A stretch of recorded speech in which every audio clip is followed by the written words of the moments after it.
Olá, sejam bem-vindos ao nosso primeiro vídeo da série sobre as personalidades do cristianismo e espiritismo. E para esse nosso primeiro encontro temos como convidados dois representantes de Cachoeirinha, da UME Cachoeirinha, o Robson e a Tanise.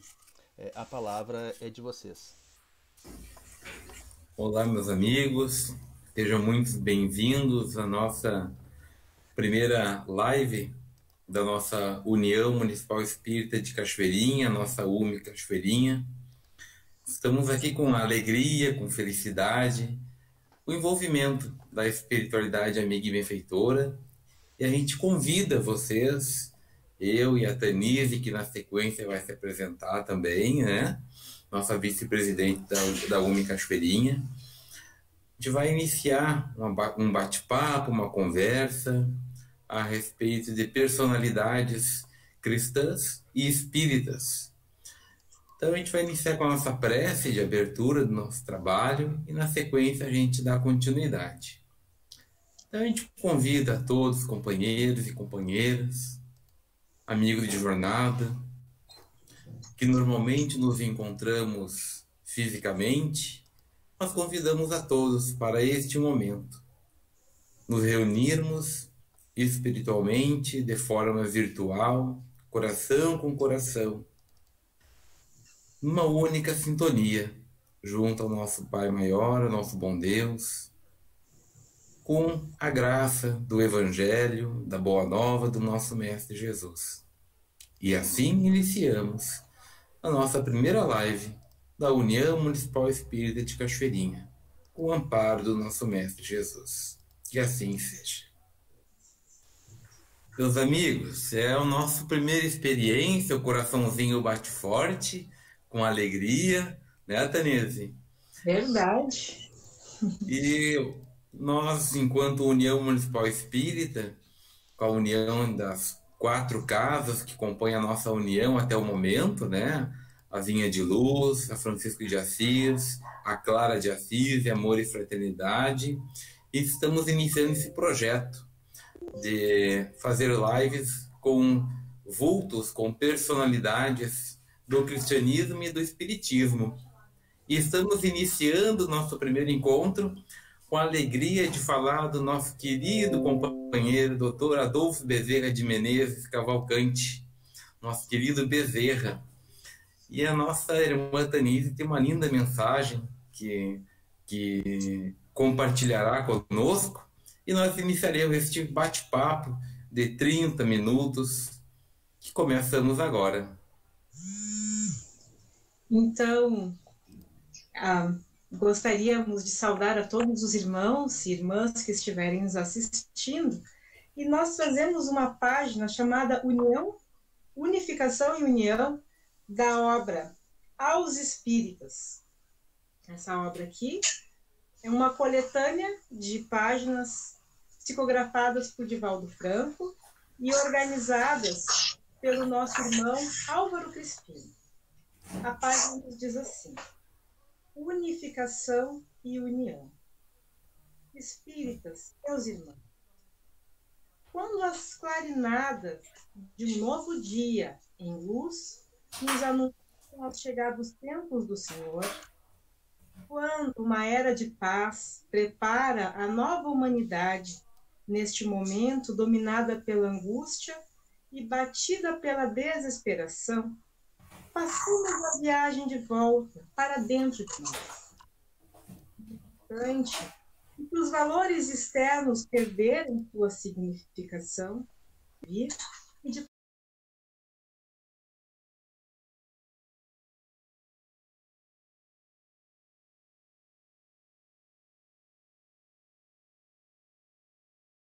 passar. Jesus, meus amigos, é mais do que um símbolo, é uma realidade em nossa existência. Não é apenas um ser que transitou da manjedoura à cruz, mas o exemplo cuja vida se transformou num evangelho de realizações chamado por nós. Necessário, em razão disso, aprofundar o pensamento na obra de Allan Kardec, para poder viver Jesus em toda a plenitude. estamos convidados ao banquete da era melhor, do Evangelho imortal. E ninguém pode excusar, a pretexto algum, dias houve em que poderíamos dizer não estávamos informados a respeito da verdade. Hoje, porém, sabemos. Agora que conhecemos a experiência pessoal, vivamos o Cristo de Deus em nossas atitudes, a fim de que o sol espírita não apresente a mensagem de luz dificultada pelas nuvens densas que caracterizam o egoísmo humano, o ressentimento, a vaidade. Unificação, sim. União, também. Imprescindível que nos unifiquemos no ideal espírita, mas que, acima de tudo, unamo-nos como irmãos. Bela mensagem, né? A gente trabalha na seara espírita com o objetivo sempre de trabalhar pela união e pela unificação, pela caridade, pela fraternidade, né? E o maior exemplo que a gente poderia iniciar este trabalho, né, de fraternidade, de coração repleto de amor, é com o nosso querido Bezerra de Menezes, que traz essa linda mensagem. E nós estamos no mês de agosto, né, no final do nosso mês de agosto, e por isso nós também iniciamos com o Dr. Bezerra, porque no dia 29 de agosto, nosso querido Bezerra de Menezes completa, né, faz aniversário de nascimento, né? Ele que nasceu em 1831, no dia 29 de agosto, no semiárido nordestino, na localidade de Riacho do Sangue, no Ceará, atual Jaguaratema, né? Então, por isso, nós iniciamos, e essa mensagem trazida pela Tanise retrata esse coração, né, que tanto trabalhou, né, nessa última encarnação, ele que desencarnou em torno dos 68 anos de idade, né, que foi, além de espírita, como nós o conhecemos, foi também jornalista, médico, escritor, empresário, político, né? Então, Tanise, é uma personalidade multifacetária que nos inspira sempre, né? É verdade, meu amigo. Bezerra de Menezes foi um espírito muito à frente de seu tempo. A época em que ele assumiu a nossa federação, existiam grandes divisões entre os espíritas. Alguns acreditavam que o espiritismo não precisaria do aspecto religioso. Outros irmãos acreditavam na importância da religiosidade sem os aspectos científico e filosófico da nossa doutrina.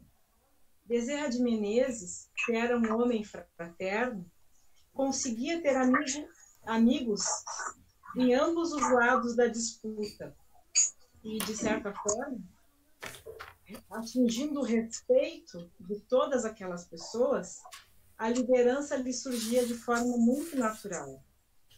Ele nos pede ali ao final do texto, né, conforme nós acabamos de ler, ele nos pede que nós nos unamos fraternalmente, que nós sejamos, acima de tudo, irmãos.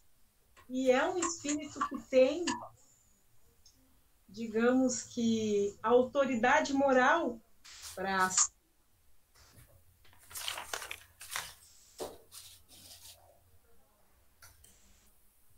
E ele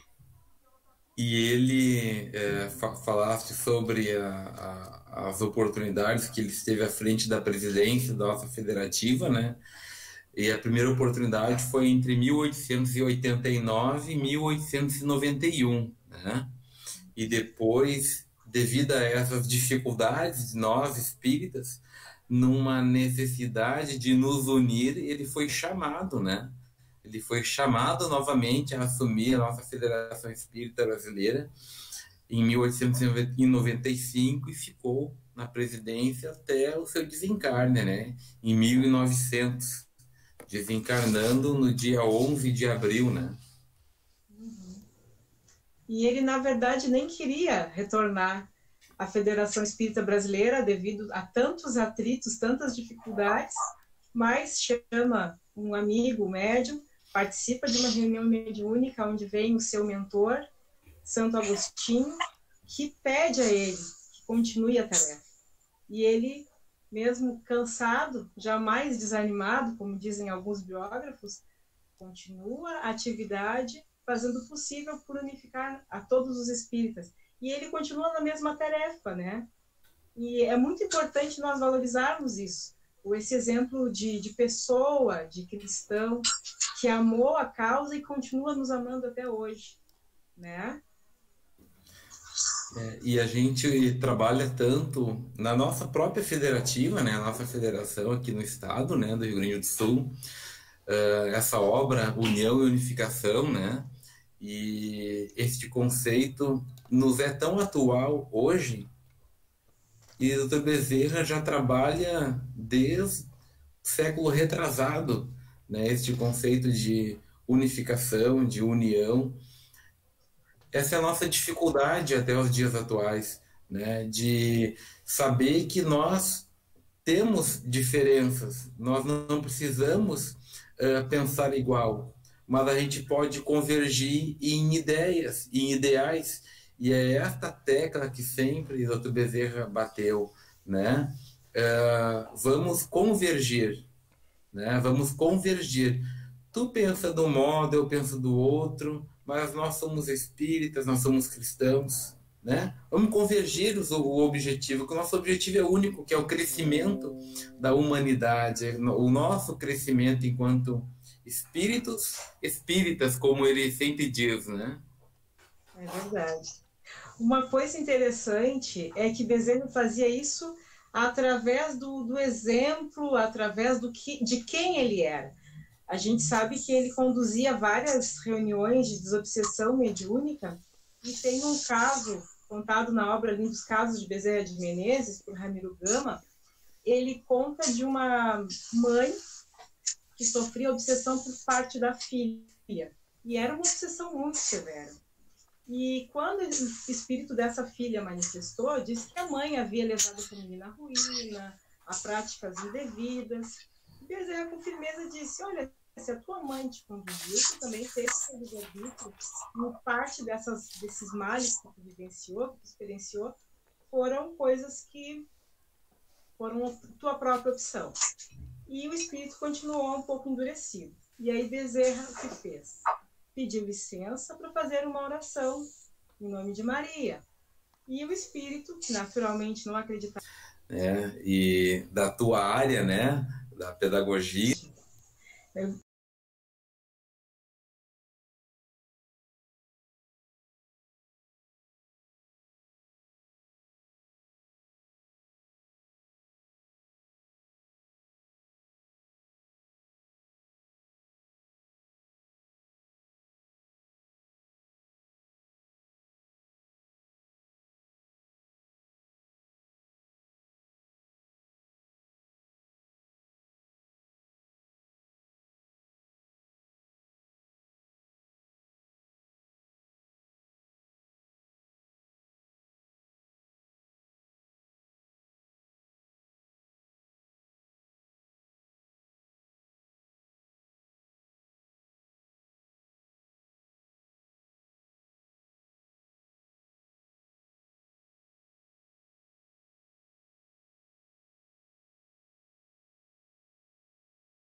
o exemplo de Bezerra e desses grandes espíritos de escola que estiveram aqui.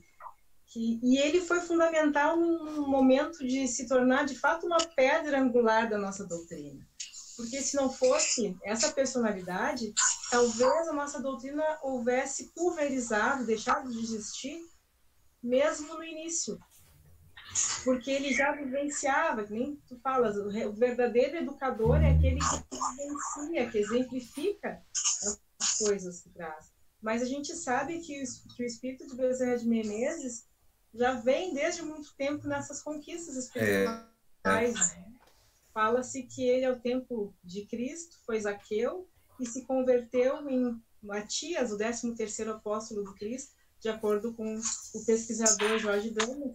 Então, ele conseguiu vivenciar, entender o Cristo em profundidade. Uma das grandes almas que vem, de fato, colaborar com o nosso progresso e nos mostrar uma forma diferente de viver, né? Não um autoritarismo, como nós queremos, ou aquela união apressada, sem um convencimento e uma maturidade interna que são necessários. Ele vem investindo em nós há muito tempo, amorosamente, e esperando que nós despertemos. E olha como as coisas vão se encadeando, né? A gente falou há pouco tempo de Pestalozzi, né? Bezerra de Menezes, também conhecido como médico dos pobres, né? E conhecido como Kardec brasileiro, né? Pela sua atuação como escritor, como espírita, como difusor, grande difusor, propagador, vulgarizador, como diz o Evangelho, né? Vulgarizador do cristianismo, do espiritismo, né? E Kardec, que foi educado por Pestalozzi, né? Então a gente vai vendo que as personalidades da mesma pleiade vão dando continuidade, né?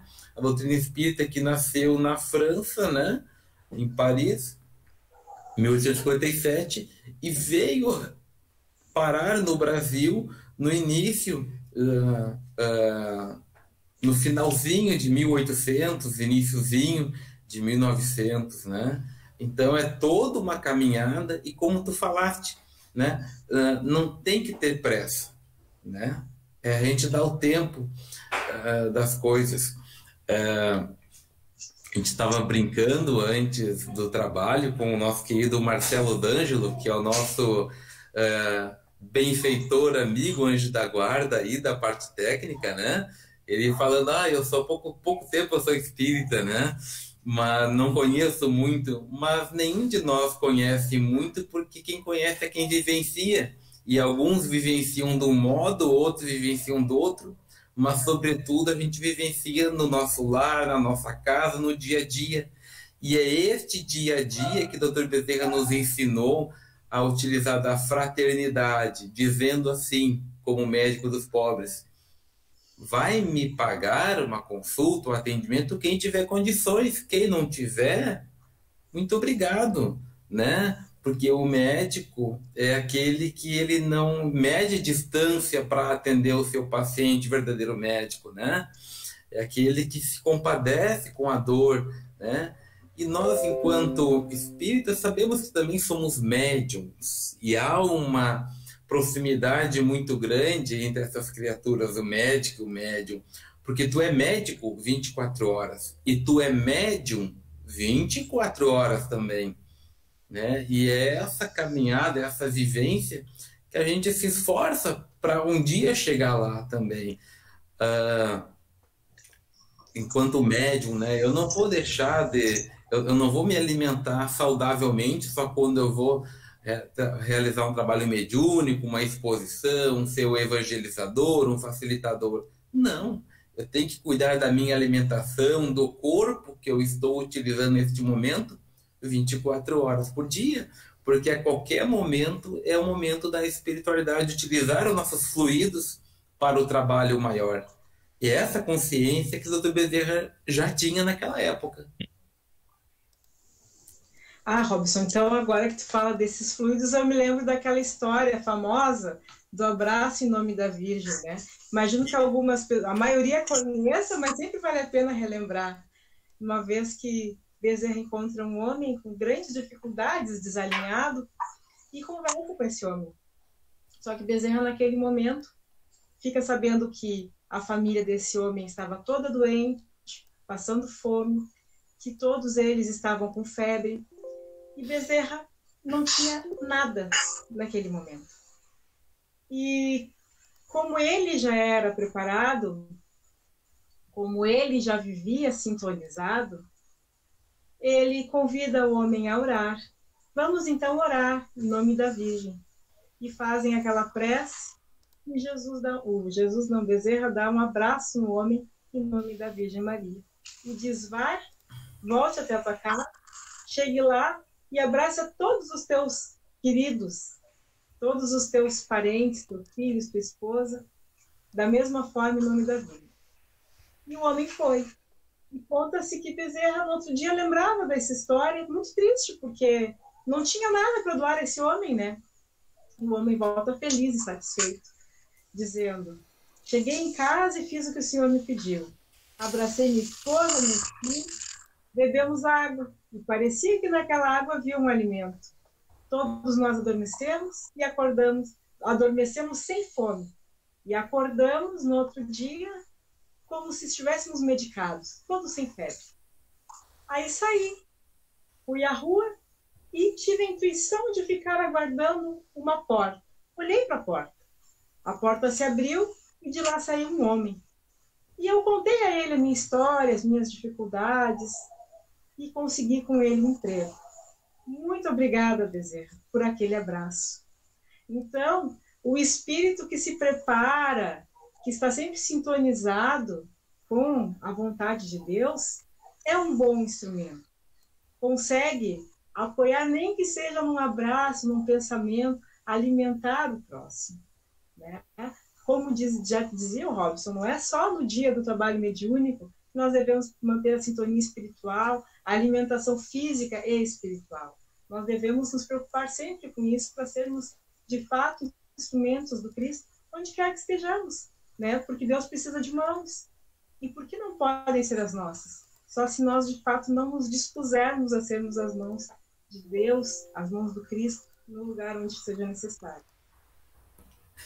Agora eu me lembrei da passagem do Evangelho segundo o Espiritismo que fala sobre o verdadeiro espírita e o verdadeiro cristão são uma só e a mesma coisa, né?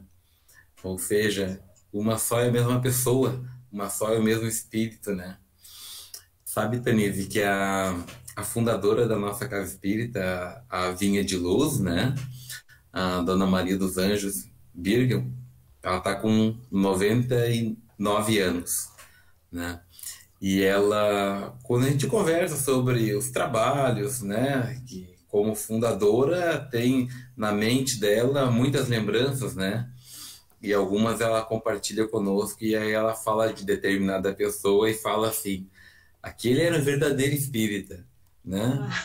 Né? Então a terminologia é verdadeiro espírita, né? Verdadeiro espírita e verdadeiro cristão são uma só e a mesma personalidade, porque toda hora é hora de a gente exercitar aquilo que a gente aprende, né? Talvez se fizer uma prova teórica agora conosco, a gente não vai se lembrar de datas, de fatos, mas isso não é o que mais importa. O que mais importa é se a gente encontrar alguém na rua, ver com dificuldade, poder dar um abraço, uma palavra de conforto, num ambiente de trabalho, seja qual o trabalho que a gente efetue, mas sempre é momento da gente exercitar a fraternidade, né? É consolar, né? E é essa personalidade que o Dr. Bezerra sempre nos passou, e por isso que em qualquer lugar que nós vamos, na área médica, na área de saúde, espíritas e não espíritas sempre se lembram de Dr. Bezerra de Menezes, né? Então, nesses momentos que nós estamos vivendo de Covid, né? De pandemia, de explosões, né? De incidentes pelo mundo afora, que é um momento ímpar que nós estamos vivenciando, seguidamente a gente se lembra, né? A gente ouve, né? Falar de orar para Jesus, para Maria, né? para benfeitores, mas sempre Dr. Bezerra de Menezes está em nossa mente, nossos corações, né? Verdade. E a gente lembra, né, que mesmo essas grandes almas que estiveram entre nós passaram suas dificuldades, seus testemunhos. Além das lutas, né, pela unificação, Bezerra teve suas lutas pessoais. E ele, com 4 anos de casamento, a sua primeira esposa desencarna. Ele fica viúvo com 2 filhos, que para ele foi uma dor muito grande. Depois ele casa de novo, teve mais filhos. Bezerra chegou a ter 14 filhos. E 8 dessas crianças jovens desencarnam ainda durante a encarnação de Bezerra. Então, ele passou muito a dor. A gente não imagina o que é a dor de perder um filho. Algumas pessoas vão passar. Imagina sucessivas vezes, né? Tanise, né, a gente já não consegue mensurar, né? Agora imagina, né, 8, né? Sim, desgostos da vida, né? Só que esses desgostos não o tornaram um homem duro.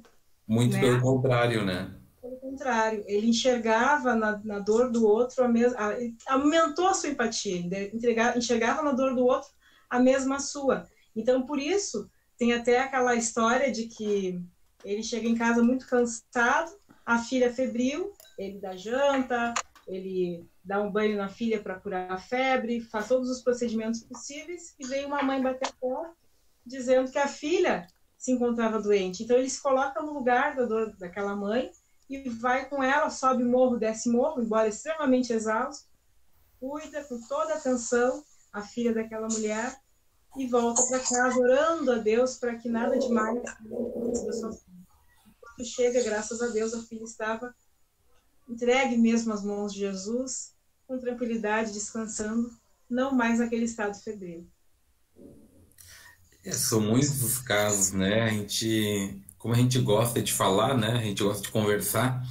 Daqui a pouquinho o Marcelo vai nos cortar a conversa, mas tem aquele caso, né? Também da irmã, né? Que foi até o Dr. Bezerra para consultar, e o Dr. Bezerra deu a receita do medicamento, e o Dr. Bezerra já estava com dificuldades financeiras, né? Ele passou desde que chegou, desde Fortaleza até chegar ao Rio de Janeiro, ele sempre foi se formando, foi trabalhando, foi se desenvolvendo, mas sempre com dificuldades de ordem financeira, né? E neste atendimento, então, ele deu a receita e a companheira falou: eu não tenho recursos, não tenho como comprar medicamento, né? O Dr. Bezerra olhou para o dedo, o anel de formatura, né, de medicina, e tirou o anel e deu para a mãezinha, né, para ela vender, né, e poder comprar o medicamento, né. Então, reiterando, né, esse é o verdadeiro espírita, é o verdadeiro cristão, que fica de mensagem para nós, né. Quando a gente lê e estuda sobre essas grandes personalidades, muitas vezes a gente não se lembra de olhar para a vida do dia a dia, como todos nós temos. E todos nós temos muitas dificuldades, né?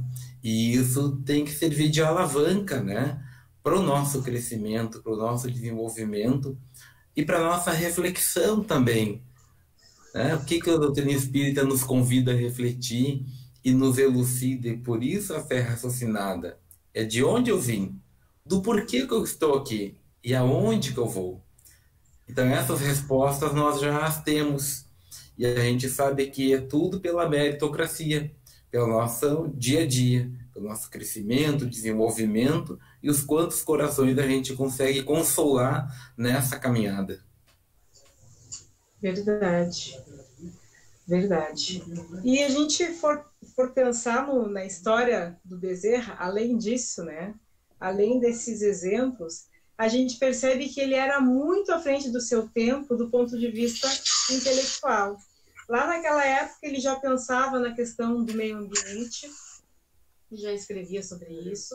Ele nos deixou vários e vários romances, obras na área científica, e inclusive ele, à época, né, ainda havia escravidão, e ele pensou na questão da abolição da escravatura como componente do Partido Liberal, e já enxergava na educação a melhor forma de integrar o elemento que havia sido escravizado, a sociedade, né?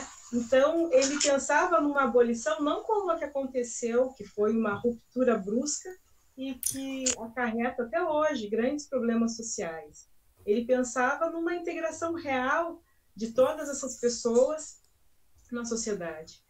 E se nós tivéssemos um olhar com mais atenção na obra de Bezerra, né, certamente nós teríamos um Brasil de uma forma melhor.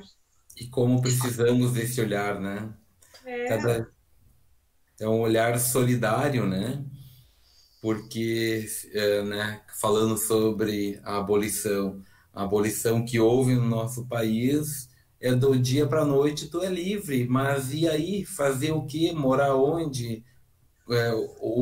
Como se desenvolver, né? E nós temos esses traços até hoje, né, minha amiga? Então, tudo tem um tempo de maturação, de crescimento, de desenvolvimento, para começar a gerar frutos, né, do trabalho, né? Mas a gente tem que ter um suporte, uma estrutura por detrás. É verdade. E almas como ele já conseguiam enxergar antes, né? Porque enxergavam o outro como humano, né? Com respeito. Essa era a diferencial. E ele, como homem à frente, como é que ele se utilizava para divulgar a doutrina espírita, né? Ele se tornou espírita em 1875, desde o momento que ele recebeu um livro dos espíritos, né, numa viagem de bonde, né? E aí, a partir de então, ele começou a estudar e começou a divulgar a doutrina espírita através de crônicas dos jornais da época, né? Então, as biografias nos mostram que ele escrevia diariamente nos jornais. Então, reiterando, aquele trabalho de formiguinha, né? Um pouquinho de cada vez. A natureza não dá saltos. E daqui a pouco, quem vai dar saltos é o nosso querido Marcelo D'Angelo, porque está chegando ao final do nosso encontro, nosso primeiro encontro aí, tratando sobre nosso querido Bezerra de Menezes, e esse homem aí que nos ensina tanto sobre união e unificação. E a gente agradece. Vou passar a palavra em seguida para ti, Tanise, mas a gente agradece o suporte das nossas casas aqui, né? A Sociedade Espírita Vinha de Luz, a Sociedade Espírita Francisco de Assis, o Grupo Espírita Clara de Assis, e a Sociedade Espírita Amor e Fraternidade, tantas outras casas que tem na nossa cidade, que devagarinho a gente vai interagindo cada vez mais com todas e com a nossa região federativa, nossa 12ª região.